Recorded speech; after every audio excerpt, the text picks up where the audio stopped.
Bon dia, soc Alba Conesa, directora de l'àmbit de formació i foment del Consorci per a la Normalització Lingüística. Us presento el Consorci. Es tracta d'un ens del sector públic que té com a objectiu facilitar el coneixement, fomentar l'ús i contribuir a la divulgació de la llengua catalana. És un ens complex, de grans dimensions, integrat per 137 administracions públiques, ajuntaments, consells comarcals, diputacions, que depèn de l'Administració de la Generalitat de Catalunya per mitjà de la Secretaria de Política Lingüística. El Consorci s'estructura territorialment i té presència arreu de Catalunya. Actualment disposa d'una xarxa de 22 centres de normalització lingüística desplegats en més de 140 punts d'atenció. Bé, parlem d'acolliment lingüístic, tema que centra l'atenció d'aquestes jornades. El Consorci imparteix els cursos que permeten a les persones nouvingudes a Catalunya acreditar competències lingüístiques bàsiques en llengua catalana. Així ho estableix la normativa d'acollida a Catalunya. La vintena de centres de normalització lingüística que porten a terme aquest propòsit ho fan treballant de forma coordinada amb la Direcció General de Migracions, Refugi i Antiracisme, els serveis d'acollida dels ens locals i les entitats socials que tenen aquest col·lectiu.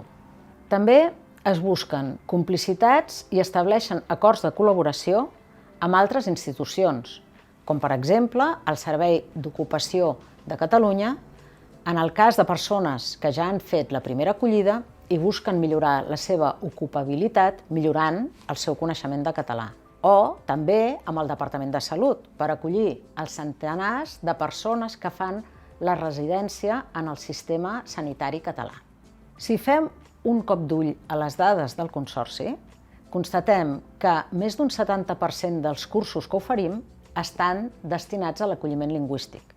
Són majoritàriament cursos de nivell inicial i bàsic que permeten començar a aprendre català. Altres dades. Les persones nascudes a l'estranger representen més d'un 83% del conjunt dels alumnes del Consorci.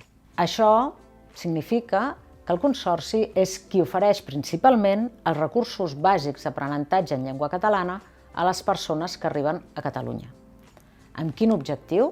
Que aquestes persones es puguin relacionar en català, especialment en els primers intercanvis de comunicació, en els àmbits socials de relació propera, amb els veïns, els amics, la feina, en els seus estudis.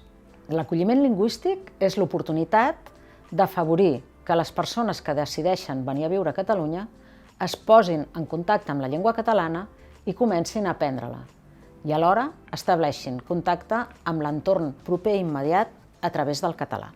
Estem convençuts que aquesta és la manera de fer que la nostra llengua sigui una eina potent de cohesió social, de relació i entesa de persones de procedències i llengües diferents, tenint en compte que la societat catalana cada vegada és més multilingüe. Gràcies per la vostra atenció.